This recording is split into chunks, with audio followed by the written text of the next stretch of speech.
انا تميت 27 سنه من اسبوع كده، من 13 فبراير.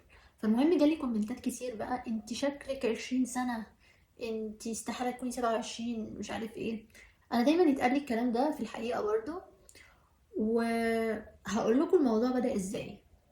وانا في الكليه، سنه تانية كليه تحديدا يعني، بدأت تظهر موضه السكين كير، لدرجة ان بقى بيطلع ميمز على الناس اللي بتعمل سكين كير يقعدوا يتريقوا عليهم. المهم يعني انا ما كنتش بهتم بالميمز دي، وكنت قلت اجرب موضوع السكين كير ده.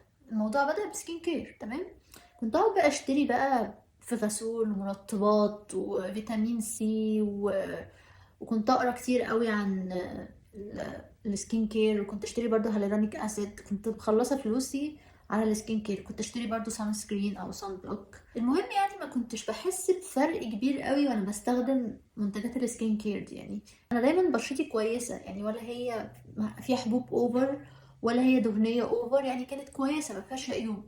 فكنت لما استخدم منتجات السكين كير دي ما كنتش احس بفرق، بس مع ذلك كنت مكمله فيها، بس ما كنتش ملتزمة بشكل يومي. بس رغم كده الموضوع فرق معايا دلوقتي. يعني انا هو 27 سنة، وحصيلة السكين كير اللي انا كنت بستخدمها على مدار السنين دي اللي فاتت، مفيش شيخوخة في الجلد، او بمعنى اصح مفيش فاين لاينز. هو اصلا بعد سن 25 سنة بيبدأ الكولاجين في البشرة يتكسر شوية، فكل لما بتكبري يبدأ يتكسر اكتر.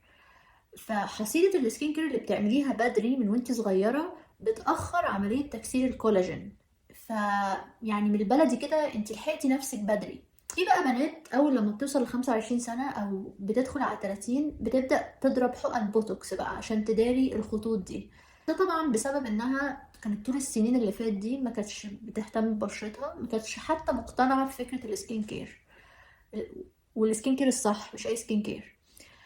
فنتيجة ده لجأت للحل الأسهل اللي هو بوتوكس بقى وكده. يعني أنا مش بقول لكم هنا السكين كير ده مش هيعجزك، لا، هو هيأخر عملية شيخوخة الجلد. يعني مثلا لو انت عندك 30 سنة هيبقى شكلك 25، لو انت عندك 35 هيبقى شكلك 30، هيبقى شكلك 27 كده. يعني ممكن يبقى شكلك أصغر من كده كمان. كمان مش أي سكين كير، لازم يكون السكين كير ده مناسب لسنك. يعني مثلا نفترض ان انت مثلا عندك 18 سنة، ما تستخدميش كريم مثلا مرطب بالكولاجين معمول لناس عندها 45 سنة، غلط. وكنت برضو بحب قوي استخدم فيتامين سي، بس كنت بستخدمه بنسبة صغيرة قوي اللي هو 5%.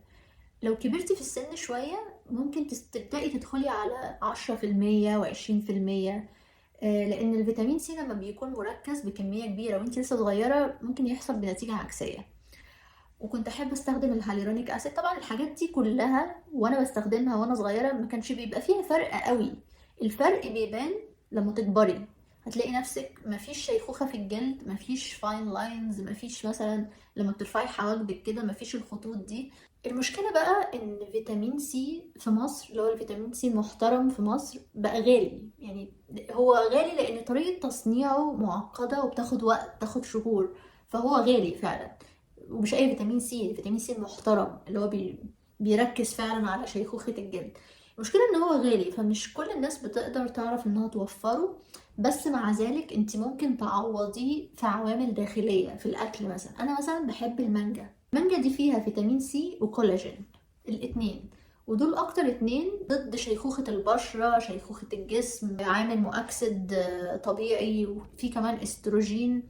فاعملي دايما سيرش على الاكل اللي بيحتوي على فيتامين سي او كولاجين، حتى لو هو طعمه مش حلو بالنسبه لك، بس تعالي على نفسك وكليه. يعني احنا مش اطفال. انا مثلا مش بحب طعم البروكلي، بس بالرغم كده باكله.